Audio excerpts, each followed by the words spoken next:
2014 থেকে 2024-এর 3টি নির্বাচন এবং 96-এর নির্বাচন, এই 4টি একতরফা নির্বাচন বাদ দিলেও বাংলাদেশের ভোটের রাজনীতিতে প্রধান দুই রাজনৈতিক শক্তিরই প্রাধান্য দেখা যায়। এবং সংসদীয় আসনগুলো, বিভিন্ন সংসদের আসনগুলোকে যদি গড় করা যায়, তাতে দেখা যায় যে 5 ভাগের 4 ভাগ আসনই সবসময় দখল থেকেছে আওয়ামী লীগ এবং বিএনপির। 5 আগস্টের গণঅভ্যুত্থানের পর যখন স্বৈরাচার হিসাবে পতন হয়েছে আওয়ামী লীগের, তখন রাজনীতির বিভিন্ন তাঁবুতে আবার আলোচনা নতুন রাজনৈতিক বন্দোবস্ত নিয়ে।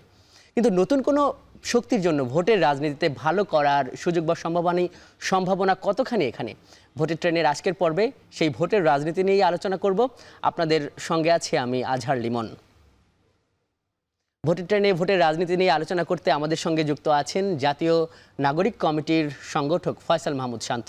আজকের ভোটের ট্রেনের আজকের এই পর্বে আপনাকে স্বাগত জানাচ্ছি। আমরা তার কাছে অনেক প্রশ্ন করব, তবে তার আগে চলুন দেখে নিতে চাই যে ভোটের রাজনীতি নিয়ে আজকে ভোটের মাঠে কোথায় কি আলোচনা হয়েছে এই রাজনৈতিক দলগুলোর মধ্যে। আমরা যেটা দেখছি যে আজকে এই ভোট নিয়ে কথা বলেছেন সরকারের শীর্ষ একজন উপদেষ্টা এবং জামাতের 2 জন নেতাকে আমরা কথা বলতে দেখছি, এবং বিএনপির স্থায়ী কমিটির একজন সদস্য গয়েশ্বর চন্দ্র রায়কেও কথা বলেছেন। যেটা আমরা দেখছি যে সরকারের তথ্য সম্প্রচার উপদেষ্টা উনি বলেছেন যে দলগুলো অন্তর্বর্তী সরকারকে ব্যর্থ প্রমাণ করার চেষ্টা করছে আর সংস্কারের পরিবর্তে তারা নির্বাচনকে বেশি প্রাধান্য দিচ্ছে। জামাতের আমির ডাক্তার শফিকুর রহমান উনি বলেছেন যে সংসদীয় আসনের পুনর্বিন্যাসের মাধ্যমে নির্বাচন অনুষ্ঠিত করতে হবে, মানে সংসদীয় আসনগুলো যেভাবে সীমানা নির্ধারণ করা আছে সেটিকে তারা পুনর্বিন্যাস করতে বলেছেন। বিএনপির স্থায়ী কমিটির সদস্য গয়েশ্বর চন্দ্র রায় উনি বলেছেন যে সংস্কারের নামে নির্বাচন নিয়ে কালক্ষেপণ করলে দেশি বিদেশি ষড়যন্ত্র আরও বাড়বে। আর এই জামাত ইসলামের ঢাকা মহানগর উত্তরের আমির মোহাম্মদ সেলিমউদ্দিন বলেছেন যে জবাবদিহিমূলক রাষ্ট্র প্রতিষ্ঠায় আগামী দিনের সব নির্বাচনে সৎ যোগ্য লোকদের ভোট নিয়ে নির্বাচিত করার আহ্বান। আমরা এ নিয়ে শুরুতেই মন্তব্য জানবো নাগরিক কমিটির যিনি আহ্বায়ক। ভোটের ট্রেনে আমরা আলোচনা করছি ভোট নিয়ে চলতি আলাপ ও ভোটের রাজনীতি নিয়ে। আমাদের সঙ্গে আছেন জাতীয় নাগরিক কমিটির সংগঠক ফয়সাল মাহমুদ শান্ত। শান্ত, আপনার কাছে জানতে চাই যে এই যে কি মনে হয় যে দলগুলোকে বলছে যে নাহিদ ইসলাম উনি বলেছেন যে দলগুলো এই সরকারকে ব্যর্থ প্রমাণ করার চেষ্টা করছে এবং এই সংস্কারের চেয়ে নির্বাচনকে বেশি প্রাধান্য দিচ্ছে। আপনার কাছে কি মনে হয় এই সত্যি কি দলগুলো সরকারকে ব্যর্থ প্রমাণ করার চেষ্টা করছে, বা কেন মনে হয় মনে হলে?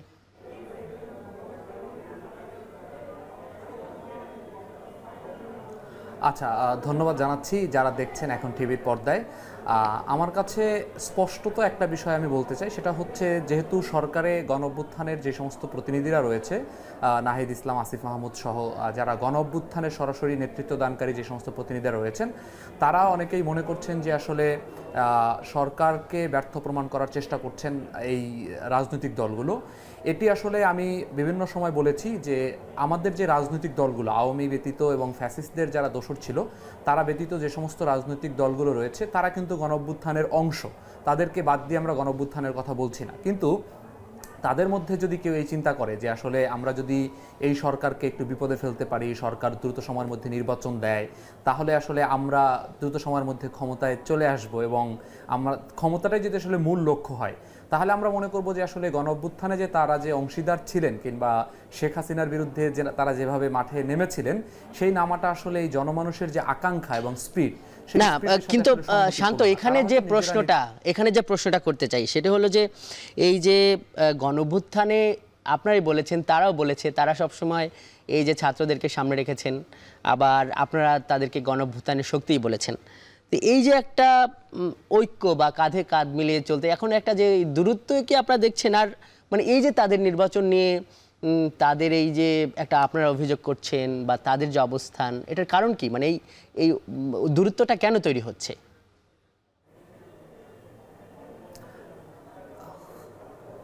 আচ্ছা, প্রথম কথা হচ্ছে আমি আপনার একটা কথার সাথে দ্বিমত করি যে আসলে তারা ছাত্রদেরকে সামনে রাখেননি, কারণ তারা কিন্তু এককভাবে গত 15 বছরে রাজনৈতিক যে আন্দোলনগুলোর মধ্য দিয়ে সরকার পতন ঘটানোর চেষ্টা করেছিল। সেটি আমরা 10 ডিসেম্বরেও দেখেছি যে বিএনপি লাখ লাখ মানুষ নিয়ে নেমে এসেছে, কিন্তু সেই আন্দোলন কিন্তু জনমানুষের যে আকাঙ্ক্ষা, সেই আকাঙ্ক্ষাটিকে আসলে ধারণ করতে পারে নাই।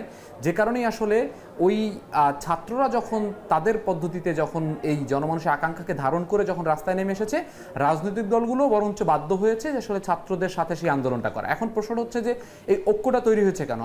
গণ অভ্যুত্থানের পরবর্তীতে, গণ অভ্যুত্থানের আগে তো একটা কমন শত্রু ছিল আমাদের, সেটা হচ্ছে শেখ হাসিনা, এবং সেই শত্রুটাকে হটানোর জন্য সবাই একটা পর্যায়ে এসেছিল। কিন্তু গণ অভ্যুত্থানের পরে যখন এই স্বৈরাচার পতন হলো, তখন প্রত্যেকের নিজস্ব রুম দাঁড়িয়েছে, সবাই নিজেদের রুম গুছানোর চেষ্টা করেছে। কিন্তু আমরা জনমানুষের জায়গা থেকে, যেই জায়গা থেকে আমরা কিন্তু রুমের জন্য আসলে গণ অভ্যুত্থান করিনি, আমরা করেছিলাম যে মানুষের সত্যিকারের আকাঙ্ক্ষাটা যেন বাস্তবায়িত হয়। সেই আকাঙ্ক্ষা বাস্তবায়নের জন্য শান্ত, তারাও আকাঙ্ক্ষার কথা বলছে। আমরা ভোটের ট্রেনে আলোচনা করছি ভোট নিয়ে চলতি আলাপ এবং ভোটের রাজনীতি নিয়ে। ভোটের ট্রেনে আজ আমরা আলোচনা করছি ভোটের রাজনীতি নিয়ে। জাতীয় নাগরিক কমিটির সংগঠক ফয়সাল মাহমুদ শান্ত আছেন আমাদের সঙ্গে, তার কাছে অনেক প্রশ্ন। তার আগে চলুন দেখে নেই বিভিন্ন সংসদে কোন দলের কত অংশ রয়েছে তা নিয়ে একটা তথ্যচিত্র। আমরা দেখছি যে আমরা এই বিগত 14 থেকে 24 এই তিনটি যে নির্বাচন হয়েছে, একতরফা নির্বাচনের ফলাফল এখানে বাদ দিয়েছি, এবং 1996 এর বাদে আমরা দেখছি যে পঞ্চম জাতীয় সংসদ নির্বাচন হয়েছিল 1991-তে। এখানে আওয়ামী লীগ 68, বিএনপি 140, জাতীয় পার্টি 35, জামাত 18, অন্যান্য দল 19।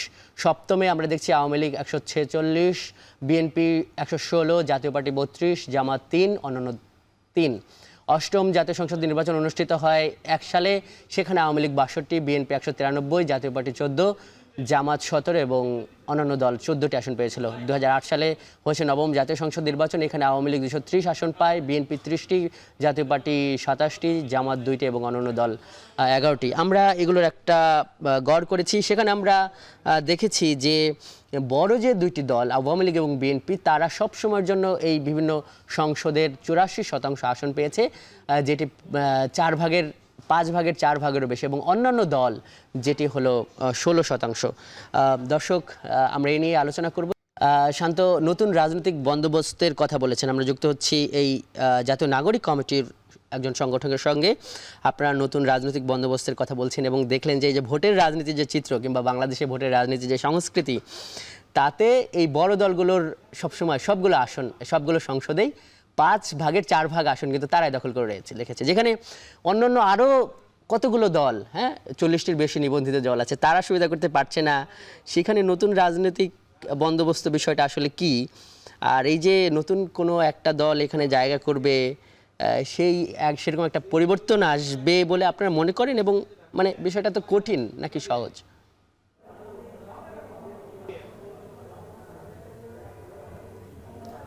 একেবারেই কঠিন না এই অর্থে যে আসলে আপনি যদি পূর্ববর্তী রাজনৈতিক যে হিসাবটা বললেন, মানে নির্বাচনের ভোটের যে হিসাবটা বললেন, এই হিসাবটা দেখছেন যে পুরোপুরি আওয়ামী লীগ এবং বিএনপি এই দুটি ভাগে আসলে 84%, কিংবা বলতে গেলে এই 84%-এর বাইরে আপনি যাদেরকে রাখছেন, তারাও দেখা যাচ্ছে বিভিন্ন সময় বিভিন্ন ছোট ছোট দলগুলো আওয়ামী লীগ বিএনপির সাথে জোট করে তারপরে তারা ওই অংশটা নিয়েছেন। তার মানে এখানে বলতে গেলে আওয়ামী লীগ বিএনপির একটা বড় অংশ ছিল না শান্ত, আমরা তো এটাই জানতে চাইছি যে এই যে একটা সংস্কৃতি যেটি স্বাধীনতার পর থেকে চলে আসছে, সেইখানে যে একটা পরিবর্তনের কথা উঠছে, বা আপনারা যে বললেন যে সহজ নয়, মানে কেন আপনারা এটাকে সহজ নয় মনে করছেন? মানুষ সেখান থেকে কেন ফেরত আসবে? আচ্ছা, আমরা সহজ মনে করছি কারণ হচ্ছে, ওইটাই বলছি, কারণ হচ্ছে মানুষকে সবসময়ই আসলে দুই পক্ষে রেখে দেওয়া হয়েছে, মানুষকে বাইরে বের হতে দেওয়া হয় না। যেমন প্রগতিশীল কিংবা হচ্ছে ধর্মীয় মৌলবাদী, কিংবা আপনি বাঙালি কিংবা বাংলাদেশি, এই যে রাজনীতির বাইনারি, আপনাকে যদি বাঙালি হইতে হয় তাহলে আপনি আসলে মুসলিম হইতে পারবেন না, কিংবা আপনি যদি আসলে মুসলিম হন তাহলে আপনি বাঙালি হইতে পারবেন না, এইভাবে, কিংবা শাহবাগ কিংবা শাপলা, এই প্রত্যেকটা মানুষকে ধর্মের ভিত্তিতে, জাতীয়তাবাদের ভিত্তিতে, মুক্তিযুদ্ধের প্রশ্নে প্রত্যেকটা জায়গায় আসলে দ্বিখণ্ডিত করে রাখা হয়েছে। এই দ্বিখণ্ডিত করে আসলে বাংলাদেশের রাজনৈতিক দলগুলো তাদের রাজনৈতিক হিস্সা আদায় করেছে। এটা চরমভাবে মানুষের যে প্রতিফলন, মতামতের প্রতিফলন, সেটাকে অবজ্ঞা করা হয়েছে। আমরা চাই এই রাজনৈতিক বাইনারি ভেঙে দিয়ে নতুন সংস্কৃতিতে যারা আসলে মানুষের অধিকার নিয়ে কাজ করবে, মানুষের সমস্যাগুলো সলভ না শান্ত, এখানে আমি আপনাকে যে বিষয়টা জানতে চাই, আপনারা বলছেন যে আপনারা এর চেয়ে নতুন কোনো কিছু মানুষের সামনে তুলে ধরতে চান, কিন্তু বাংলাদেশের যে আরো অন্যান্য যে দলগুলো আছে তারাও তো এই চেষ্টাটা করেছে, তাদের তো সফল হতে আমরা দেখিনি। মানে সেখানে আবার আপনারা, মানে যে আপনাদের আত্মবিশ্বাসটা আসলে কোথায়? এটাই আমাদের আত্মবিশ্বাসটা হচ্ছে 24-এর মধ্য দিয়ে আমরা দেখেছি যে এই শাহবাগ শাপলার প্রশ্নের ঊর্ধ্বে উঠে মানুষ রাস্তায় নেমেছে, তার মানে এই বাইনারি রুম থেকে মানুষ বের হয়েছে। আমরা দেখেছি একই আন্দোলনে একজন বোরকা পরা মানুষ, একজন মেয়ে, একজন টিপ পরা মেয়ে একসাথে কাঁধে কাঁধ মিলিয়ে আন্দোলন করতে পেরেছে। আমরা মনে করেছি যে বাংলাদেশের মানুষ এই যে বাইনারি রুম পলিটিক্স, এই পলিটিক্সটাকে ধরতে পেরেছে বিধায় রাজনৈতিক আন্দোলন এবং প্রতিজ্ঞাকে, ট্রেডিশনাল রাজনৈতিক আন্দোলন প্রতিজ্ঞাকে মানুষ প্রত্যাখ্যান করে মানুষ একটা নতুন রাজনৈতিক বন্দোবস্ত চাচ্ছে, যেখানে আপনার রাজনীতি একজন ব্যবসায়ী ঠিক করবে না, যেখানে আপনার রাজনীতি ওই এলাকার জনমানুষ ঠিক করবে। আমরা এই জনমানুষের পিপলস পাওয়ার, আমরা সবসময় বলছি রাজনীতিটা হবে বাংলাদেশপন্থী এবং এখানে আপনার মূল ফোর্স হবে পিপলস পাওয়ার। শান্ত এখানে সবশেষ ছোট করে একটু আপনার কাছে জানতে চাই যে আপনি কি বিষয়টাকে এভাবে দেখেন না যে অন্যান্য, কারণ সবগুলো নির্বাচনই যে বিতর্কিত সেটা তো আমরা বলি না, তত্ত্বাবধায়ক সরকারের আমলের যেই নির্বাচনগুলো হয়েছে সেগুলো নিয়ে বিতর্ক কম আছে, তার মানে মানুষ ওই দলগুলোকে তো ভোটও দিয়েছে, এইখানে তার মানে ওই দলগুলোকে তো মানুষ পছন্দ করতে পারে, নাহলে তারা তো ক্ষমতায় যেতে পারেনি নাকি? না, আমি তো বলছি যে ওই সময়ের যে রাজনৈতিক যে কালচার, সেই কালচারে তো আপনি মানুষকে দুইটা পক্ষের বাইরে বের হতে দেন নাই। তাকে কালচারালি, সোশ্যালি একজন মানুষ মুক্তিযুদ্ধে স্বীকার করলে তাকে আপনি অন্য জায়গায় আর আপনি তাকে বসতে দেন নাই, কিংবা হচ্ছে একজন মানুষ যদি বাঙালি হয় তাকে আপনি মুসলিম কাতার থেকে আলাদা করে রাখছেন। এই আলাদা করার প্রেক্ষিতেই ভোটগুলো সবসময় দুইটা পকেটে গিয়েছে। আমরা মনে করছি এই কোনো পকেটেই ভোট যাওয়া উচিত না। ভোট যাবে একজন দেশের মানুষের অধিকার ভিত্তিক যে কাজ করবে তার পকেটে যাবে। এখন আমরা অধিকারের প্রতিজ্ঞা করছি এবং আমাদের প্রতিজ্ঞায় যে মানুষ সাড়া দেয় তার বড় প্রমাণ হচ্ছে এই যে বিগত নির্বাচনগুলো যারা করেছে, আপনারাই বলেছেন, তারা তো এই আন্দোলনগুলো গত 15 বছর যাবত করেছে, কিন্তু মানুষ কিন্তু ওই যে তাদের যে রাজনৈতিক ভাষা এবং প্রতিশ্রুতি, সেই প্রতিশ্রুতি মানুষকে আকৃষ্ট করে নাই। আপনি রাস্তা আটকিয়ে আজকে মিছিল করবেন, সেই রাজনীতি এখন আর মানুষ চায় না। ধন্যবাদ শান্ত, ধন্যবাদ আজকে আমাদের এই ভোটের ট্রেনে যুক্ত হওয়ার জন্য। দর্শক, কথা বলছিলেন জাতীয় নাগরিক কমিটির সংগঠক ফয়সাল মাহমুদ শান্ত। এ পর্বে আমরা সংসদীয় আসন পরিক্রমা জানাবো। আজ জানাবো লালমনিরহাট 3 সংসদীয় আসনের খবর। এটি সংসদীয় আসনের হিসাবে এটি 18 নম্বর আসন এবং এর সীমানা হলো লালমনিরহাট সদর উপজেলা। ভোটার আছে এখানে 2,51,743 জন। নারী এবং পুরুষ ভোটারের সংখ্যা এখানেও প্রায় সমান। পুরুষ আছে এখানে 1,25,471 জন, নারী ভোটার 1,26,272 জন। এই ছিল আজকের ভোটের ট্রেনে। এতক্ষণ সঙ্গে থাকার জন্য ধন্যবাদ।